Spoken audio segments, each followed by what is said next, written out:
G'day humans, welcome to the safe space for dangerous ideas. Here's a dangerous idea for you. In this crazy world where everyone seems to think that everyone else is too hostile and too disagreeable, the actual problem may be that we are not disagreeable enough, or rather that we are insufficiently disagreeable in the right sorts of ways. We are losing our knack for constructive disagreement. So sheltered are we in our own echo chambers, so insulated from good arguments on the other side, so untrained and unprepared for real disagreement. That's the claim of today's guest, Jenara Nerenberg. She is the founder and host of the Neurodiversity Project. She's a Harvard graduate who lectures widely on neuroscience and diversity. She runs workshops at big institutions like the Stanford Graduate School of Business. And her new book is called Trust Your Mind, Embracing Nuance in a World of Self-Silencing. It investigates the psychology of self-silencing, the toxic impact of groupthink. And I thought, that's just the cut of my jib. So I hope you enjoy as much as I did the one, the only, Jenara Nerenberg. One of the things that interests me is the distinction that you make between free speech and free thought, which I think is a useful distinction to start with maybe, because we spend a lot of time talking about free speech these days and not necessarily, and it becomes this kind of phony binary where we have like either you're on the side of free speech or you're on the side of censorship. And there's a lot that doesn't capture. What do you mean by free thought? Yeah, I mean, I talk about that a little bit in the book. It's like, I reference something called thought exposure censorship. It's like if you censor what you are letting into your mind in the first place, then you're limiting yourself, right? You're sort of like, you're limiting your exposure to reality in a sense. So, I mean, true free speech or, enlightened free speech would come from being like very informed in the first place, right? So if you're like limiting your exposure, you're sort of limiting your expression in a way. What I really talk about in the book is really getting under what we currently think of as free speech. What we think it means is like the freedom to just blurt out whatever. And I think that what we're missing is like accessing what's deeper and underneath, and actually people being able to even speak about emotions and feelings, which people are just not really trained to do. Twitter, X would be like a very different place if people were going to a deeper place. So that's another side to free speech. Yeah, I mean, you go there. Do you think that we are better or worse at speaking truly and deeply than we have been in the past? I think it's evolved. I think I don't know how much you follow like the wellness spaces and psychology and pop psychology and all these things. And, I'm like somewhat critical of how these terms are overemployed, like sort of like pop psych on Instagram and whatnot. And I talk about that in the book. At the same time, I do think that we have seen this amazing sort of expansion of people knowing themselves and accessing their own truths and insights and being able to share those. So I think we've made a long way. I think, even 20, 30 years ago, people were not open about mental health stuff. And now we're like saturated in that kind of fun.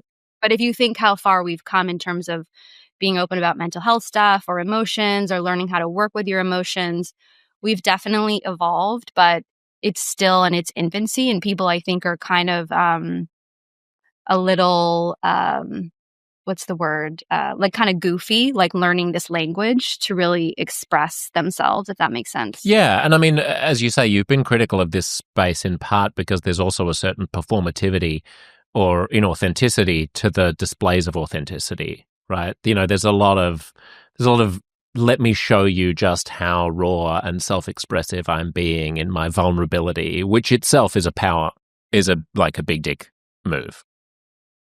Totally. Yeah. I do talk about that in the book, that I think that what people have mistaken vulnerability for outrage. You know, there was like this huge vulnerability revolution with Brene Brown, her TED Talk going viral. And that was like amazing. Again, that kind of opened up a space. But then I think people just went way too far with that. And they think that, just like complaining and just blurting out whatever, like that's being vulnerable. But it's still a kind of cover up. Like it's people not taking their time to be measured and to like really examine whatever it is that they're experiencing. So it's Is there a link there between that kind of performance and the social media performance of sincerity and apology that we've come to know and detest after somebody is caught doing something that transgresses, some sort of social justice rule? I'm just thinking aloud here, but there's a kind of a script. There's a pro forma Stalinist thing that you're supposed to go on the internet and say after you've been caught accidentally using a racial slur or an incorrect transgender pronoun, or having been caught, wearing blackface at a party in 1983 or whatever it is, where you come out and you give this performance of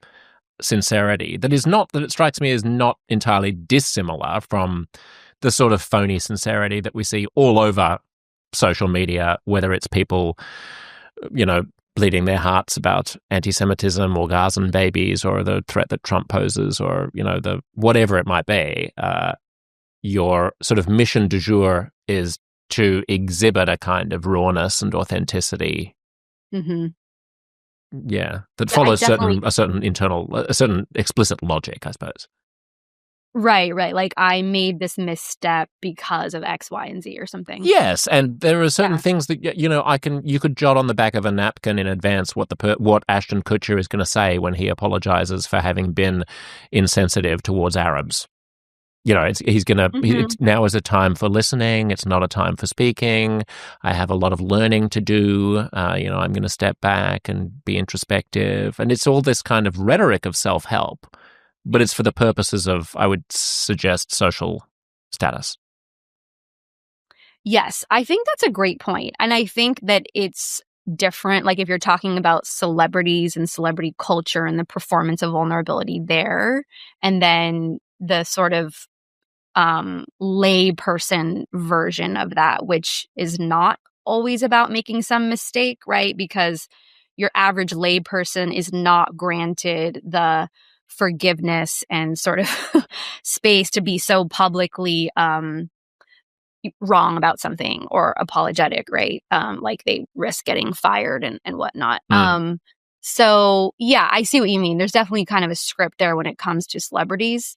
I'm much more concerned with what's happening with culture more broadly and just like on a mass scale, and what's happening to our sort of ability to relate to one another and our interpersonal relations, and what happens when people think they're being vulnerable but don't really know how to be vulnerable. And like there's this weird mismatch between an internet culture that demands vulnerability, but people like don't really know how to do it. The training in working with your emotions to be truly vulnerable is not there yet. It's not meeting the technology that we have.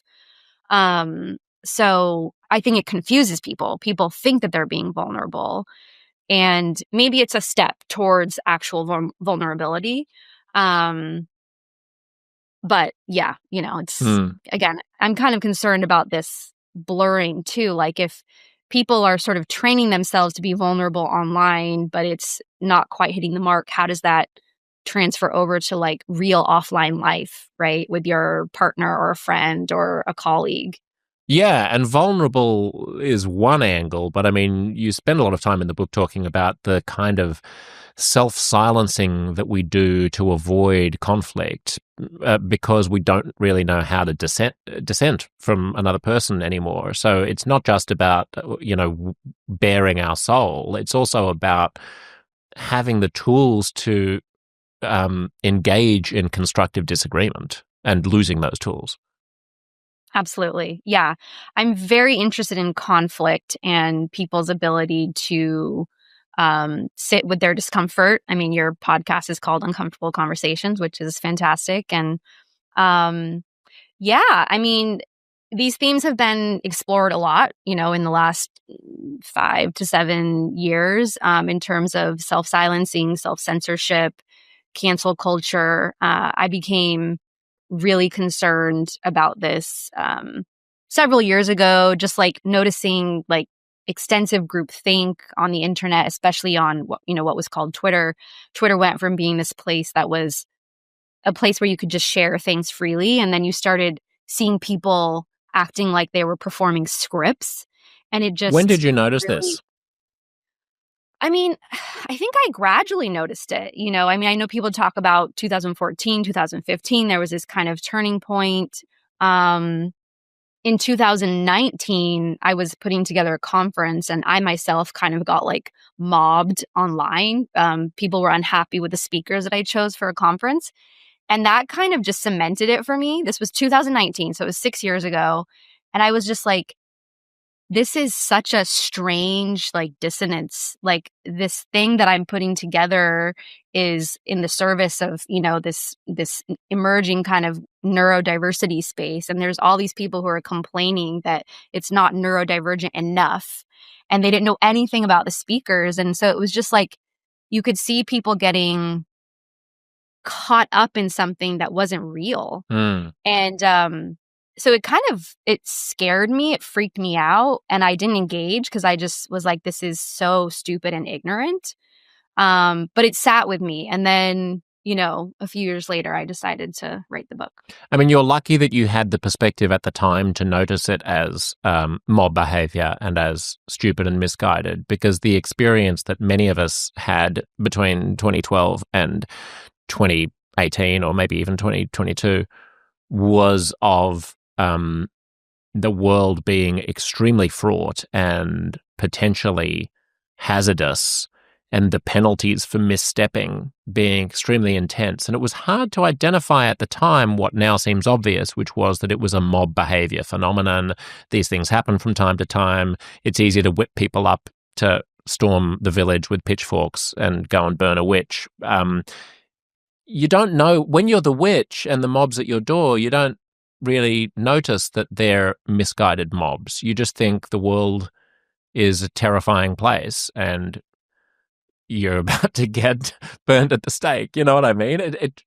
And I think there's a bit of rewriting of history going on now, because many of my peers on the social justice left want to downplay what happened. And because, as you say, a lot of it has to do with self-silencing and not cancellation. The progressive left will often say, cancel culture is just a beat-up. It's just a nonsense word invented by conservatives. Like, who has really been cancelled? J.K. Rowling is still a multi-millionaire. All of the people who were supposedly cancelled are now off doing shows in the independent media about how cancelled they are.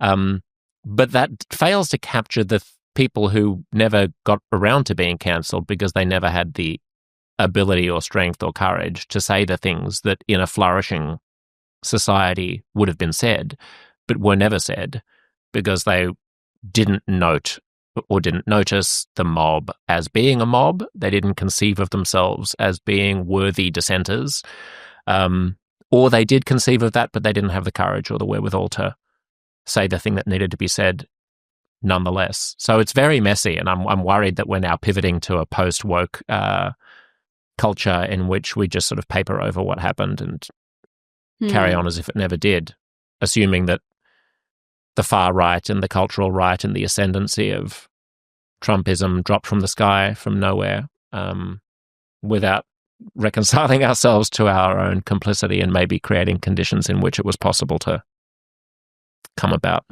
But do with that what you will. Yeah, I think you're making some great points. It's great to hear your perspective. And I think that period was shocking and scary. As you're describing 2012 to 2018 or so.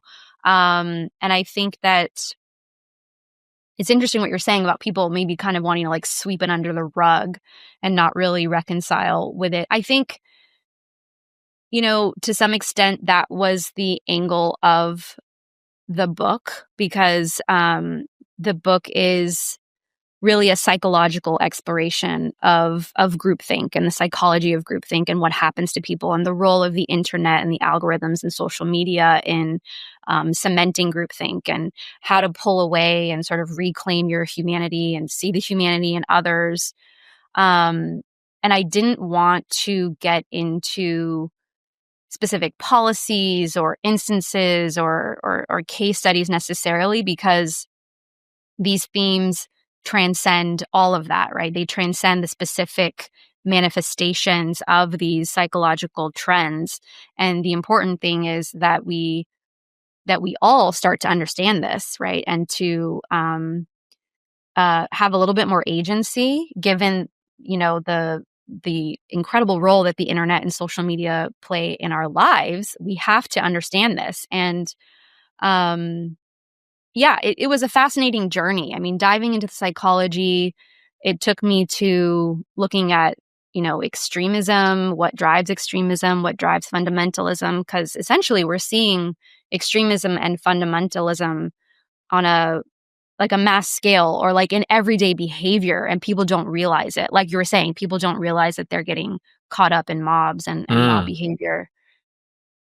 How do you define extremism and fundamentalism in that idea? What do you mean by it? Yeah, I mean, I play with those concepts in it's sort of like an obsessive and excessive focus on like one aspect of something. That's how I would think of extremism and fundamentalism. And you can see how the internet with the algorithms would kind of reinforce extremism, right? If you're constantly being exposed to one strain of thought or one group of influencers that all share the same perspective. I mean, it's related to echo chambers in a sense, right? Like that one narrow point of view is constantly being reinforced. And yeah, I mean, I interviewed scholars and different theorists and psychologists and found these discussions really fascinating. And one aspect of extremism and fundamentalism is looking at how an individual's needs compete, right? So we all have different needs for belonging, purpose, safety, shelter, all of these things. And so you can kind of start to see this on the internet when people do display extremist behavior. It's a need to be seen. It's a need to be heard. In the case of violent extremism, those same needs essentially crowd out other needs, like needs for survival, for example. So it's kind of an interesting lens to start observing human behavior. And frankly, for all of us to be aware of in ourselves, right? Since we're all like spending so many hours a day on the internet. How much of, just sticking with those extreme forms of extremism before we come back to all of us, but when you're looking at, for example, violent extremism, do you have a theory of the case about how much is motivated by self-glorification versus how much is motivated by an altruistic sense of devotion to a cause? Or that's a really good question. I don't know if I have a working theory on that. I mean, I did look a lot at religion in the book, just because religion is such an interesting example of how people get caught up in these kind of like otherworldly ideas. And obviously groupthink plays a role in religion. I mean, it doesn't have to be religious either. You can think about Luigi Mangione as having this messianic, self-conception that's probably motivated. Who knows? But I wouldn't be surprised if there was a highly altruistic sense of duty in his psychology. It's just an interesting thing to noodle on. And when it comes back to non-violent forms of sort of capture and echo chambers, I'm also interested in your thoughts about how we police the boundaries of our communities. It's not just about finding meaning and belonging in the community. It's also about being afraid of transgressing. And so the sort of enforcement of consensus is something that I think is interesting in your work, but the way that the internet has facilitated and enforced consensus that probably didn't exist back when we were bumping into more different kinds of different people. I can never tell whether that's true or whether actually it's just nostalgia for a past that never existed, and when we were in the physical space without digital spaces, we were probably just as isolated into like-minded communities as we currently are. Yeah, that's a great question. I mean, there's a few themes there. One, I think about the theme of constraint quite a lot. I mean, it's different than consensus, but I think for the first half of the book, I was very concerned with, parsing out group psychology. How do you parse through groupthink, make sure you don't get sucked into it? But then towards the second half of the book, I was like, well, but everyone does need a little bit of belonging. Everyone does need a little bit of community. So it's, how do you decide how much to, what is that give and take? What is that dance, right? Between like being yourself, being your authentic self, that we all talk about, and then making room and accommodations for others because you actually value some kind of group or whole, like a wholeness that you want to belong to, right? I think one of my main takeaways is like finding other people who value dissent, who value disagreement, who value conflict, so that that you're in the company of people who are always kind of keeping it real, right? Not, I don't know, there's a lot of like people-pleasing energy out there in the world. And I think that it's really bothersome if you are frankly like one of these kind of heterodox types. Like I think we talk a lot about having an allergy to groupthink, or you can kind of sense when people are going along with things. And I don't know about you, but it like makes me really uncomfortable. And I'd rather be around people that I strongly disagree with because I know that they're being firm in who they are. Does that make sense? Yeah, definitely. I mean, yeah. the other oddity about this in the sort of heterodox kind of new media space, of course, is that there are then groupthinky tribes of heterodox people too, right? whose form of conformism is a cozy consensus about how conformist all the other lamestream media types are and how we're, bold, courageous, truth speakers. It reminds me of the Life of Brian, Monty Python scene where the Messiah says to the huge square full of people, "You are all individuals." And they say, "Yes, we are all individuals." And one bloke up the back goes, "I'm not." It's like, you can also be a conformist group of non-conformists, which is something that I think we've seen over the past couple of years. Definitely. Yeah. I agree with you there. So I'm trying to think of the other aspects of your question around. Well, I mean, I guess you can take it as maybe you can pick up the thread of dissent, because one of the interesting, maybe my favorite thing in the whole book is a term that you cite from another person who's an Australian-based social psychologist who I hadn't heard of, Professor Jolanda Jetton, who has written about what they call constructive deviance. I want to put that on a bumper sticker on my car as you're tailgating a constructive deviant. So you write, we think of dissent as a lack of loyalty, when in fact challenging group norms often implies deep concern for the longevity of a group's value system. That spoke to my soul because frequently I'm accused of betraying a team when I regard my commitment to correcting what I see as the errors of groupthink within that team as being actually a fidelity and a dedication to a deeper value that undergirds the group than mere conformism to its current members. How do you think about that battle? Yeah. Well, I love that. And thank you for sharing that. And I'm really glad that you pulled that out, because I think that is something that really just gets missed in all of this. Like whenever you see a dissenter or, people get labeled as a reactionary. And I really don't think it's that. I think that there are people who have a strong sense of values, actually. And there are people who really care about the group. They care about the longevity of the group. They care about preserving sort of like a core social contract. And when they start to perceive that people within the group are deviating from that, they, sort of like these red flags go up, right? And they say something or they ask a question. And it's a really sad fact that those same people tend to be viewed as difficult, or they're too challenging, or they're too much or something. And so, yeah, Jolanda Jetton's work, she talks a lot about being a positive deviant, being a moral rebel, and how you can sort of reframe how you think of dissenters as people who actually care extensively about the group and preserving the group. And that's why they're speaking up and wanting to get the group back to, whatever their core values are, or just looking out for the group, protecting the group, which sounds like kind of what you're describing. Like, it's a very strong loyalty, essentially.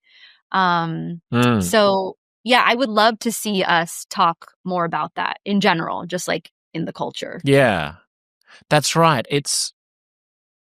I wonder, do you have a relationship to any identity group that you're a member of that you find personally conflicted by, that resonates in that aspect of your research?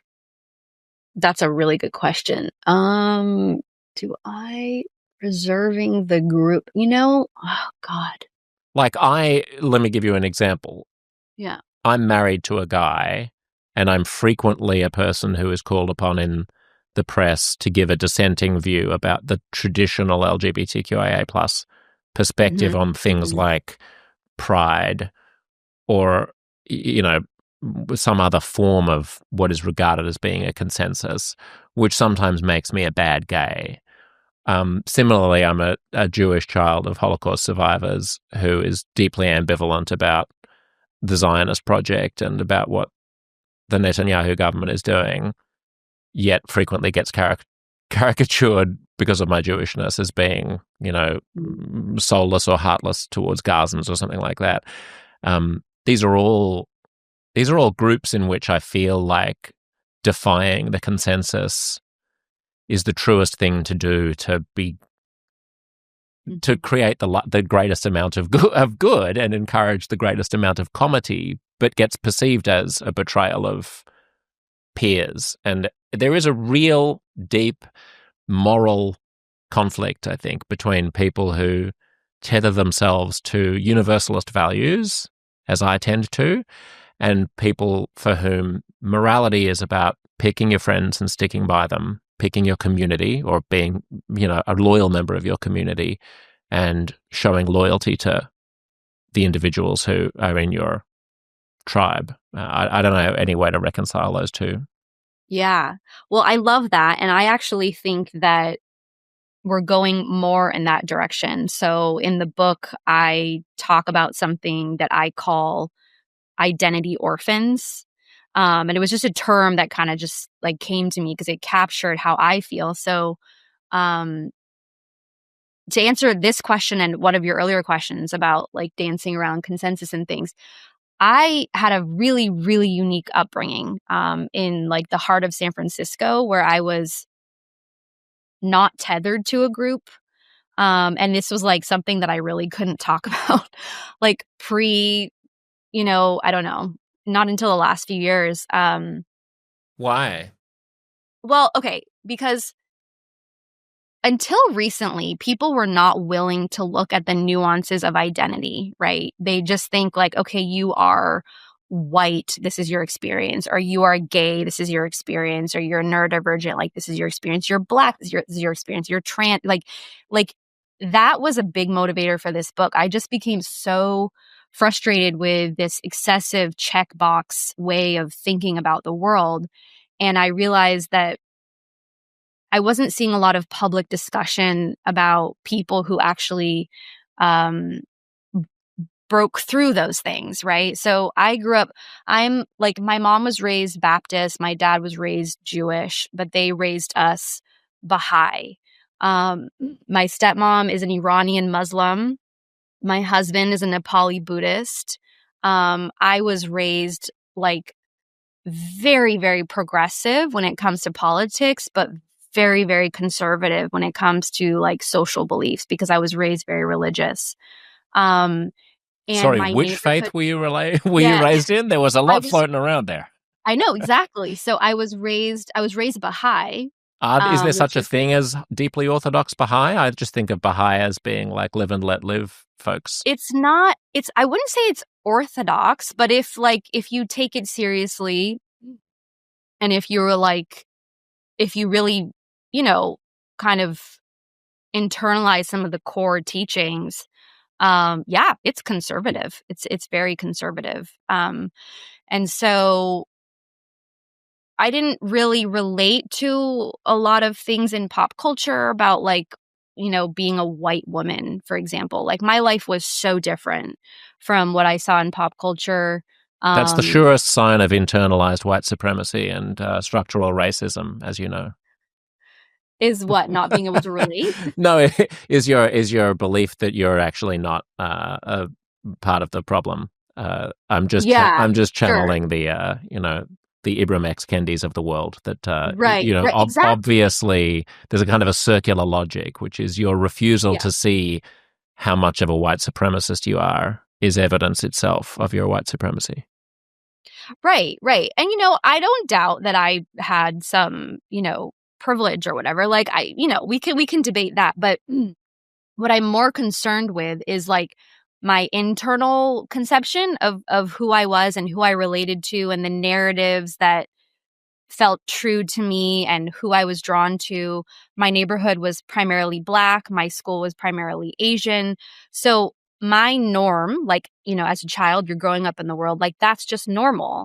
It's not like, I think a lot of people do have the experience where they grow up in a white neighborhood or their family is all white or all Black or all Asian or something. And like, I just didn't have that experience. And so I think that is it's another layer to this work. Like I didn't feel tethered to one group per se. And so I think that's been part of my confusion and not understanding why people were so not willing to examine nuances. And it was so liberating, I guess, to interview people for this book and to realize that there were other people, who had these very nuanced perceptions of themselves and others. And Eric Smith, maybe you know him. He's really great. And he talks very openly about spending part of his life in a Black neighborhood and not feeling Black enough. And then he was in a white neighborhood and people were accusing him of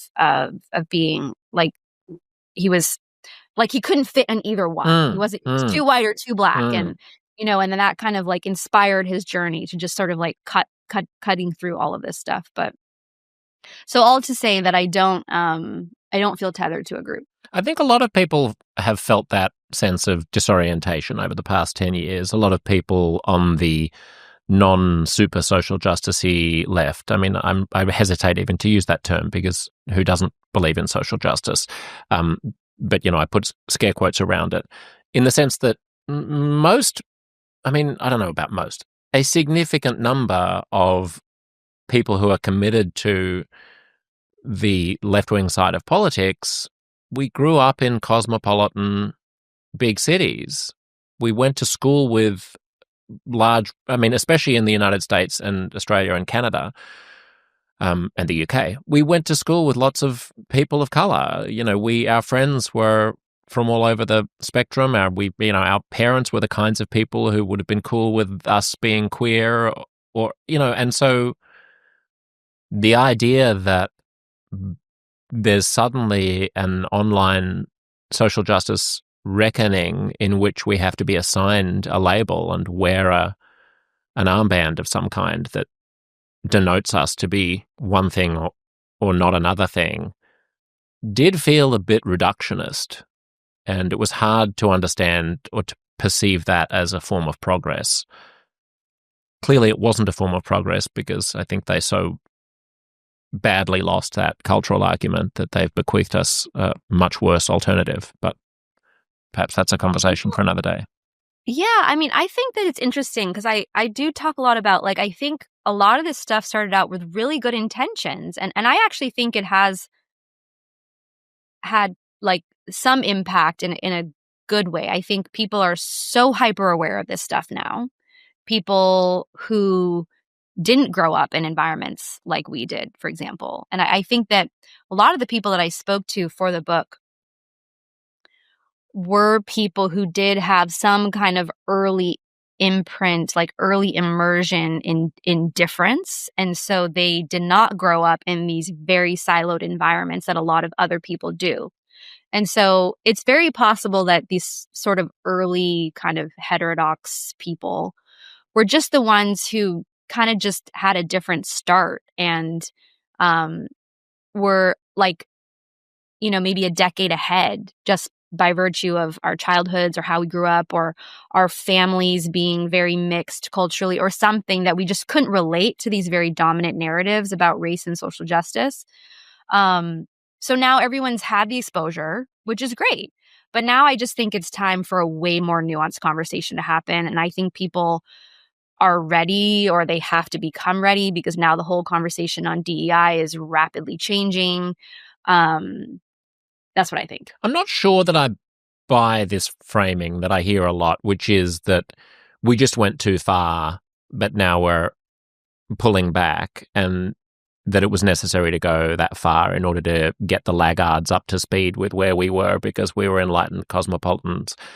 I do think there was I do think there's a difference between the kind of I don't know, I can't speak to your upbringing, but certainly the style of multiculturalism that I was inculcated in respecting was a very egalitarian and colorblind one in the 1990s. It's the light on the hill was very much a Gandhiite, Martin Luther King, even Obama style conception of universalism and communitarianism and individualism. Like that changed. That was cast aside for a renewed emphasis on collectivism, tribalism, identitarianism. Yep, that's true. Defined by race and defined by sexuality and defined by sex and gender identity. And I do feel that was linked to a kind of fatalism and pessimism about the universalist project, in that we're never going to overcome racism, we're never going to overcome division. The only thing to do is to fight for a larger share of a finite pie, because the white supremacist power structures are always going to fuck you at the end of the day. And that was different. That wasn't just an excess of Martin Luther King universalism. That was actually a deviation back into something that I think had more in common with white supremacy and racist tropes of old, in the sense that it put a very, very high level of importance and value on racial identity and turned its back on the possibility of turning the volume down on difference rather than up. Like both the social justice warrior and the neo-Nazi want the volume of racial difference to be at its maximum, and the universalist wants to turn it down. And so in that sense, I regard myself as being not just a milquetoast version of the social justice cause, but actually antithetical to it. Yeah, it's really well put. I see what you're saying. I think I agree with some aspects there. I think I don't know. I mean, I have to believe that a lot of that social justice energy was genuine. I think people leading protests and marches and wanting things to be fair in the workplace, I have to believe that some of that was genuine. I mean, I think all of it was genuine, but what do we mean by genuine? I mean, I think it was a genuine response to genuine disparities of justice and to genuine senses of that progress was going too slowly and genuine inequality. And I think it was a genuine attempt to remedy genuine problems. And at the same time, I think it came from a worldview or an outlook on humankind that was sticky and contagious and censorious, but ultimately not consistent with universalism and with the best path forward. Like something can be genuine and also misguided, right? Like Lenin was genuine, like the Bolsheviks were genuine, and even the early Nazis were probably genuine in trying to fix what they saw as the tragedy that Germany had found itself in the 20s and 30s. I hear you. I think what I mean is like I don't think it was just a power grab. I mean, although I probably some people were guilty of that. I think that, I mean, comparing social justice activists to neo-Nazis, I think we need to get a little more granular there, because I think maybe what you're saying is that some of the psychological apparatus could be similar, right? Right. But and the conception of how cultures and societies optimally function. The idea that they function best when communities cohere and communities defined by their racial identities are maintain a certain level of purity. Right. So I think there's a difference here between like the method, the framework, the way of thinking, right? There's sort of like there's a lot of like force, dominance involved. There's a lot of censoring. There's a lot of self-silencing. You have to adhere to this belief. It's like a script. It's like a religion. I could totally see that parallel. I think what I'm saying is the content is so obviously different. And I do agree with you that it is counter to the kind of universalism that you're describing, and that, like Coleman Hughes wrote his book and about, and I completely grew up with that same kind of ethic, and it sounds like you did too.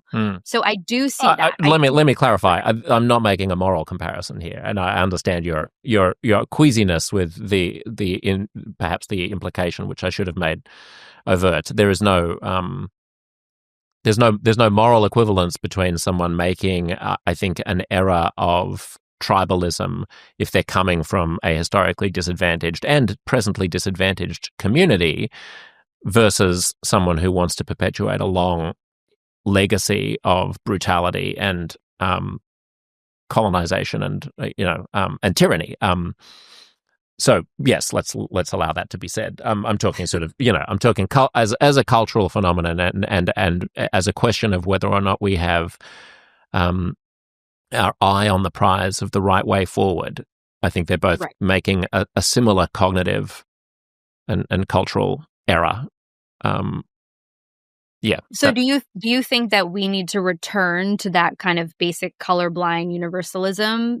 I think it would solve a lot of problems, and I think if the left had found a way of maintaining its focus on on egalitarianism, on uplifting the working poor, on making life easier really on class, I mean, which I think is the elephant in the room to a large extent, on addressing inequality in a colorblind and universalist way, and carrying forth that torch, then we probably would have saved ourselves quite a lot of squabbling, quite a lot of self-censorship, and we probably wouldn't have the rise of the far right in Europe the way that we do. And I think we certainly wouldn't have had Trump because there wouldn't have been this allergy to,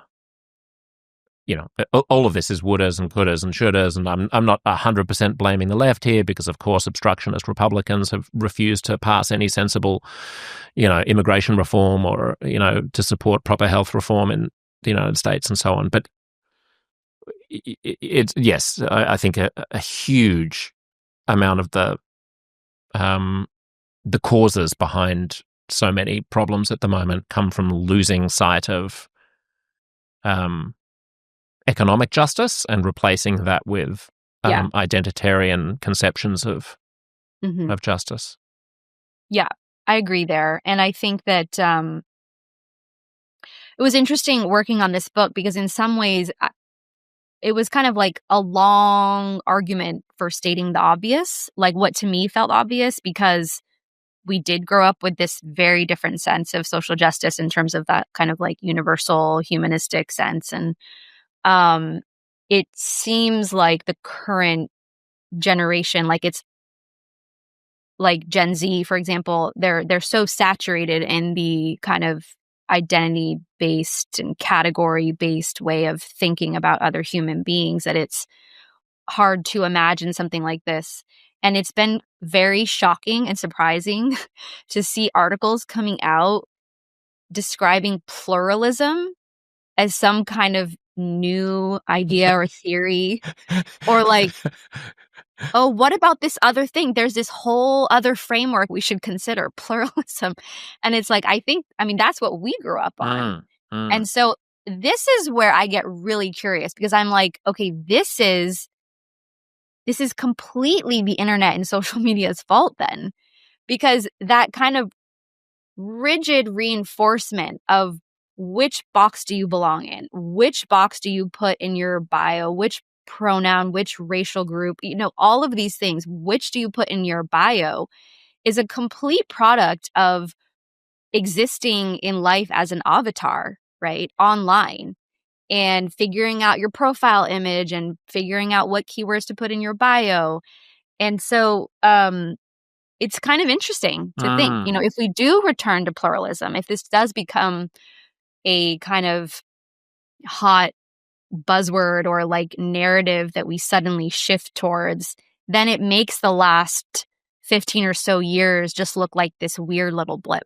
How optimistic are you that that happens? Because I see two paths forward now, because the right side of politics, at least in the United States, has become completely deranged by an authoritarian personality cult, in my opinion, and is exhibiting the worst forms of tribalism and the most predictable and boring ones, the sort of white supremacist ones.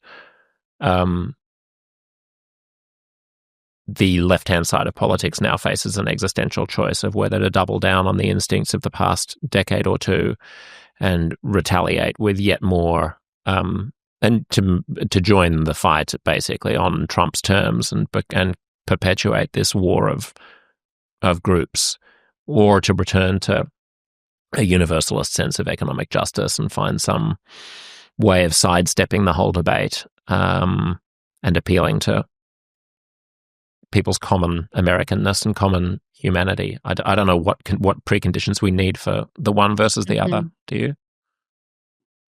I think it's a great question.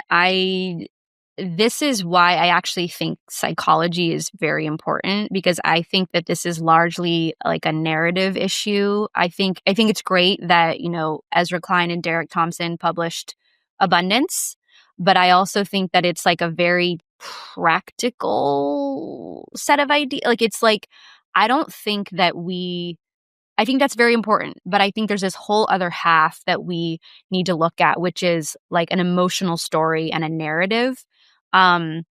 This is where I agree. I think the left is just, there's no common story. There's no agreement, I think, around what needs to shift, because I think a lot of people on the left have not been willing to face reality, because if you really face reality, you see that a lot of the struggles and injustices that we talk about are really just a part of being alive, and a very ancient story of survival and resources and wanting to get ahead. And so I think part of my goal with this book was to tell the story of the emotions underneath, so that we don't get so caught up in like these noisy policy issues, and really kind of reconcile with, what it means to be alive, what it means to be a human being, what it means to have an embodied presence in the world, have a physical body, and kind of like relate to each other on that basis, to transcend some of these identity categories. So in a weird way, it's like it is a return to that pluralism. It's a return to that universalism. But I felt like I had to really kind of swim through all of these various psychological studies to kind of bring that to people again, because it just seems like we've forgotten. And so I think there's hope if people can slowly let go of some of these categories and boxes and way of seeing each other and way of grouping each other. I think there's a lot of power in that.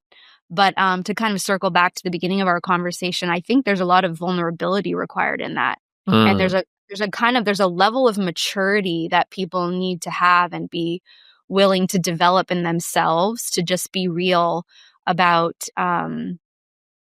about what it means to be alive, rather than using all of these weird fake categories and labels to relate to each other. It's interesting that you make the point about our physical body, because that's a point that struck me in the book as well, that you attribute quite a lot of this problem to the problem of being an instantiated virtual creature who is much more impervious to is more invulnerable than a physical human being is. And there are all kinds of ways that we behave in the digital space that we wouldn't behave in physical reality, simply because our flesh is is vulnerable in a way that, ones and zeros online aren't. And I thought that was just a kind of stark and interesting way of putting a phenomenon that we all sort of know, which is that people will say a lot more shit when they're hiding behind, anonymity than they will in person. But to link it to I guess the real tactile, messy, sweaty, bloody, poopy reality of having a body that has to continue to exist in a physical space and could get punched or kicked or shot or something, is an interesting way of kind of underlining the difference between real life and virtual digital life. Yep.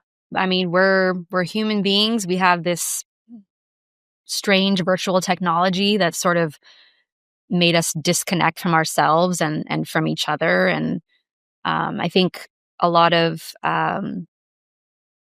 psychologists and researchers are interested in this as well, because when it comes to effective communication, effective conflict resolution, the basic building blocks of life and society, right? Like a couple, two spouses, and raising a family, young people learning how to be in friendship with one another.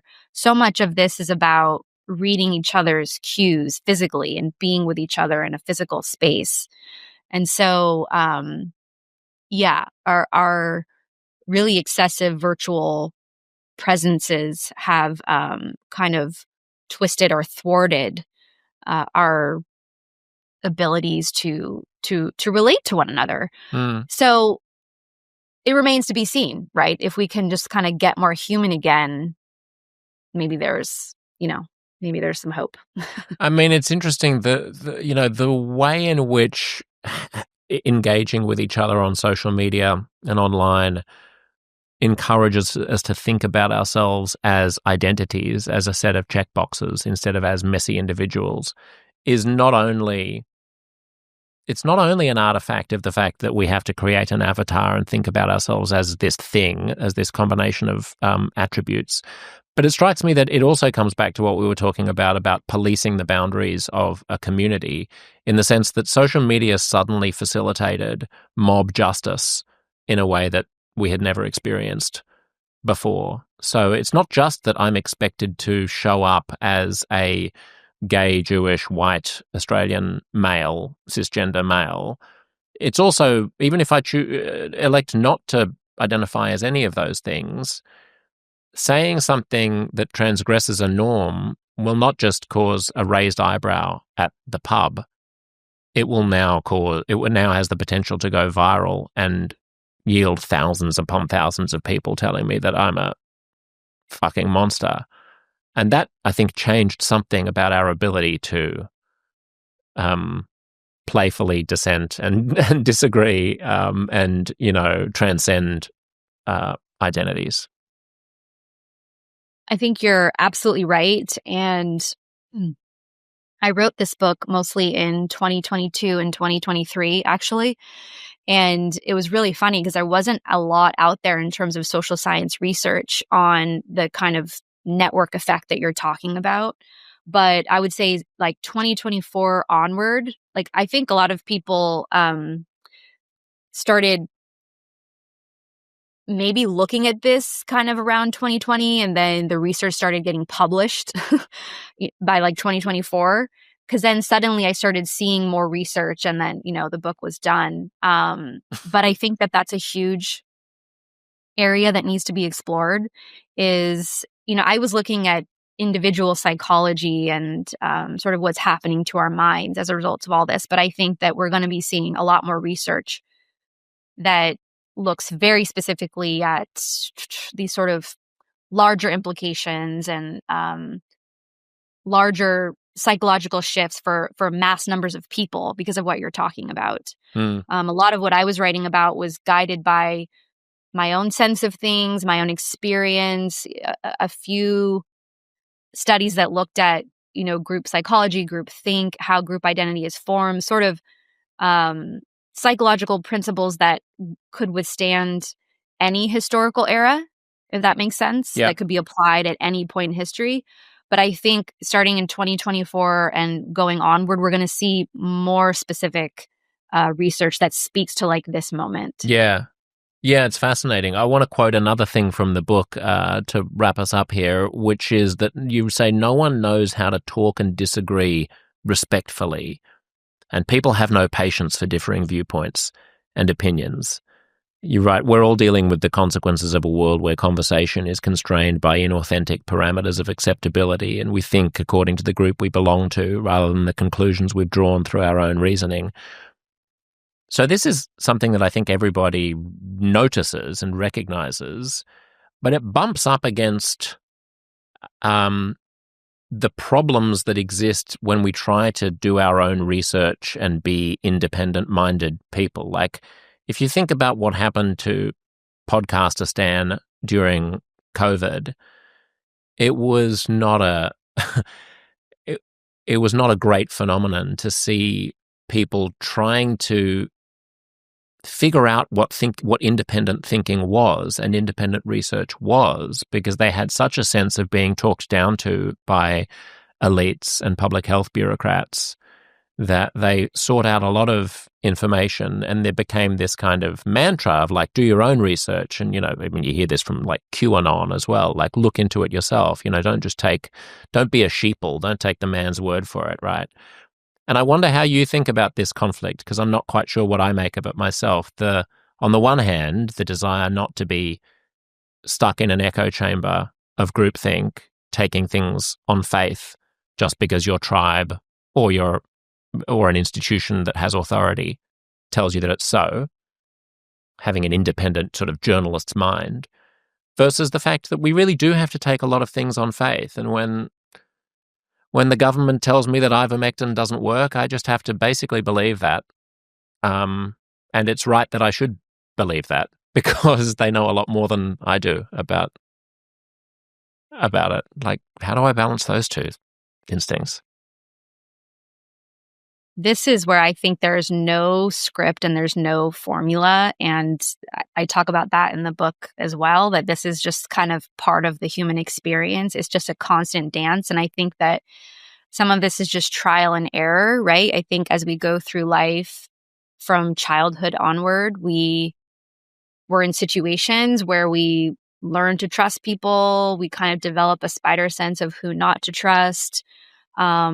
And I think that same kind of dance is present throughout life until we die. I think that, it's hard to give a script or a formula. I mean, I think this is one of the blessings of the internet is you can do your own research, right? And, you can find other people who are members of a community who have done maybe a little bit more research than you. You can have conversations. I don't think there's an easy answer.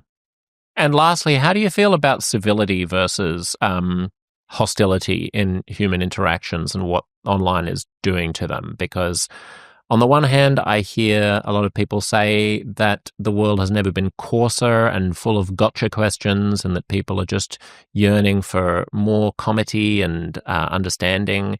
And on the other hand, I'm sympathetic to the view that there's way too much mindless comity and faux understanding and lack of genuine intellectual disagreement and constructive pushback. My skin crawls when I hear calls for greater civility, because I think it can sometimes just be a phony way of enforcing consensus. On the other hand, I'm also allergic to pointless gotcha questions where people are just trying to be antagonistic and to trip each other up and to take the least generous interpretation of an opponent's argument. How do you muddle your way through that?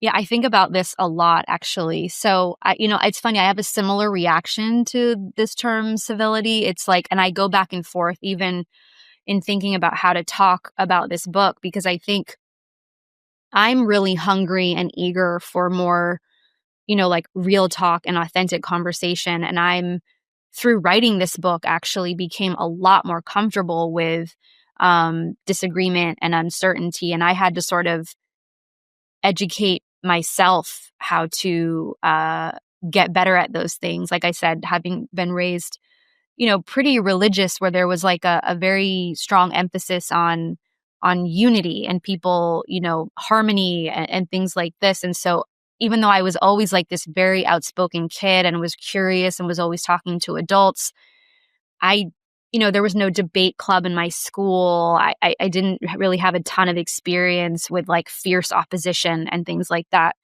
So I think one thing I can say is that people just need to get way more comfortable with conflict and to not see opposition or even feeling like minor feelings of like offensiveness or uncertainty or, maybe like a tiny tinge of fear even. And this is not to say that, we want to welcome danger or encourage danger or something like that. But I think that just because something feels foreign or threatening or you're scared of like a fight, right? Like friends fight, spouses fight. Like nobody likes to just like get into an argument for the sake. Well, I guess some people do. But I think that this is why psychology is so important and why I kind of went that route for this book, because this does have to do with your nervous system. This does have to do with like training your nervous system, getting comfortable, having more exposure to fierce disagreements, because as you probably know, the more practice you have, the more comfortable you get and the more exciting it becomes and the more that you actually welcome it and look forward to it. And so it's hard to say what to do about these terms like civility and opposition, because I really think what we need is a collective, like taking the fear a notch down, turning down the volume on our fear. That's how we'll get more real with one another. And frankly, I think that's how like the left could be revitalized. And this is what we were talking about earlier, like getting more human, because part of being more human with each other is welcoming fierce disagreement. And frankly, sometimes it's not always civil. Like it's just not. And that's okay. As long as it's not excessive, right? And just kind of sticking it out can pay great dividends in terms of understanding someone, even if it's really hard and you want to shy away from it and it's scary and you don't want to get into a fight and all of that. I think we just have to learn to go there. That's what I think. Yeah, that's interesting. I mean, you're making me realize that we're talking about this phenomenon as if it's one thing, but it's actually two things. One is the emotional sense of being in a fight and being under attack, and the other is the cognitive game of challenging an idea.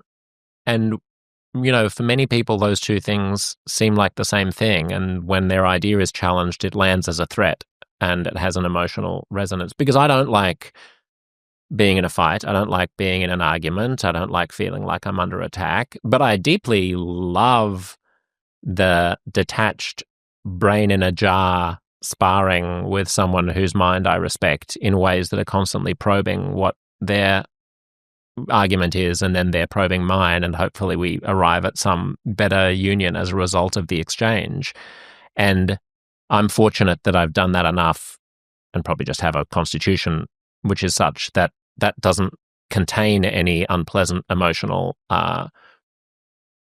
artifacts of conflict. That just is a game. And for a lot of people, I think it would carry emotional baggage, and they wouldn't understand that that's different. So maybe that's the goal, and maybe the only solution to that, as you say, is real world in the flesh communication, because it's probably a lot harder to be generous and nuanced on Twitter than it is in a bar.